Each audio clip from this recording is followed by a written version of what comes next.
Sylvie Albrecht, merci donc d'être avec nous. Il y a notamment dans le pôle automobile et engin que vous représentez quelque part ici, Sylvie, 32 jeunes du Grand Est en lice dans des catégories telles que peinture automobile, tôlerie, carrosserie, maintenance des matériels, assemblage des cycles. Il y en a vraiment pour tous les goûts, j'ai envie de dire. Oui, tout à fait, puisque donc nous, en tant qu'Association nationale pour la formation automobile, nous sommes mandatés par la branche professionnelle. Et dans l'automobile, il y a deux volets, si je puis dire. Il y a la partie amont, que représente mon collègue, et donc la partie aval. Donc nous intervenons sur la partie aval avec 18 secteurs d'activité, et nous représentons les métiers de l'automobile, de la moto, du camion et du vélo.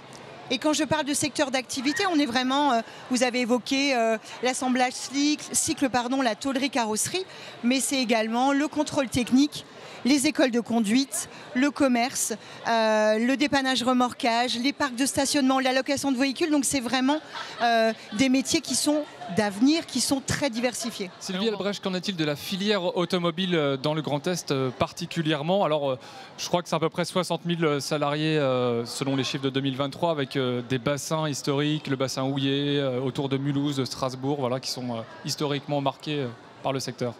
En fait, effectivement, vous avez raison. Aujourd'hui, la région Grand Est qui est très très vaste, et nous avons des bassins d'emploi, vous l'avez évoqué, sur Mulhouse, sur Strasbourg, mais pas que, Nancy, Metz, bien évidemment toute la partie également Champagne-Ardenne.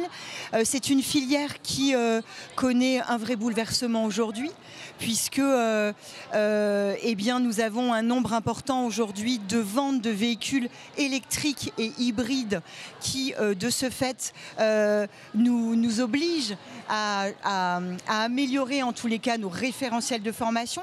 Donc c'est vraiment une filière qui est en complète transformation. On peut même parler de révolution, finalement, on vit une époque charnière. Complètement, on peut parler de révolution. À aujourd'hui, les référentiels sont retravaillés. On pense souvent à la maintenance qui est très impactée, mais pas que. À aujourd'hui, c'est toute une filière. Le dépanneur remorqueur aujourd'hui doit avoir ses habilitations électriques pour intervenir sur un dépannage ou un remorquage. Le contrôleur technique également, le vendeur également. Donc aujourd'hui, vous avez raison, c'est vraiment une révolution dans nos métiers. Donc on travaille avec l'éducation nationale, avec les chambres, avec les professionnels, avec tout le monde pour pouvoir proposer des formations aujourd'hui qui soient complètement en adéquation avec l'attente de la profession. Et l'une des missions principales de la NFPA, c'est justement de faire la promotion de tous les métiers de l'automobile. Au sens large, ça fait vraiment partie de votre ADN. En tout cas, ça, c'est une mission importante. Oui, c'est une de nos missions principales, effectivement, la promotion des métiers.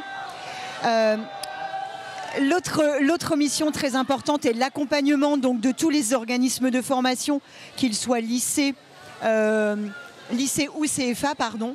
Et aujourd'hui, nous accompagnons ces établissements par le biais d'achat de matériel, mais par le biais également de la formation des enseignants et des formateurs.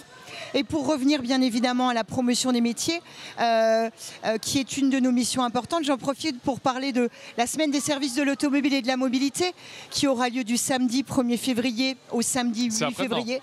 C'est après-demain, voilà, complètement. On est dedans. Et c'est plus de 70 événements dans la région Grand Est.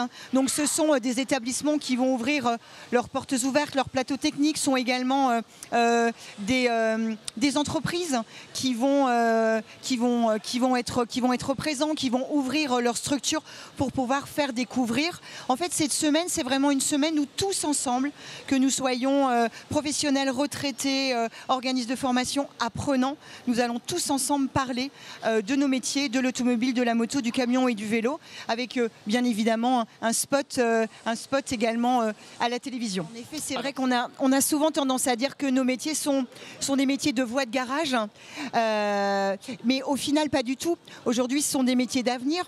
Le mécanicien d'aujourd'hui ne sera pas le mécanicien de demain. Nous aurons encore pendant très longtemps besoin de mécaniciens traditionnels, mais aujourd'hui ce métier évolue plus vers un métier de technicien. Le technicien qui va faire du diagnostic, qui va faire de la recherche de panne, qui travaillera avec son ordinateur et une blouse blanche. Qu'est-ce qu'on pourrait dire aux jeunes qui nous regardent, ces jeunes qui sont avec nous, d'ailleurs tout autour du plateau, on entend une très belle ambiance depuis tout à l'heure, ça fait plaisir d'être au centre vraiment névralgique de ce rendez-vous. Sylvie, cette compétition des métiers, pour terminer, c'est la plus belle publicité qui soit finalement pour vos métiers que vous représentez aujourd'hui, aller capter cette nouvelle génération? Bien sûr, vous avez raison, c'est la plus belle des vitrines en fait pour nous. Je rejoins complètement ce que disait Damien. Moi j'ai envie de dire aux jeunes, venez, soyez curieux, nous sommes là, surtout profitez-en. Et pour conclure, ce que je voudrais ajouter, j'ai envie de parler à ces jeunes femmes qui aujourd'hui se cherchent, venez aussi découvrir nos métiers. Aujourd'hui, elles sont 19% dans nos métiers de l'automobile et de la mobilité. Alors, beaucoup plus sur les écoles de conduite, sur les métiers techniques, elles représentent 5%, mais elles sont de plus en plus nombreuses, donc c'est une bonne chose. Donc j'ai envie de leur dire, venez vers nous, ces métiers-là sont aussi faits pour vous.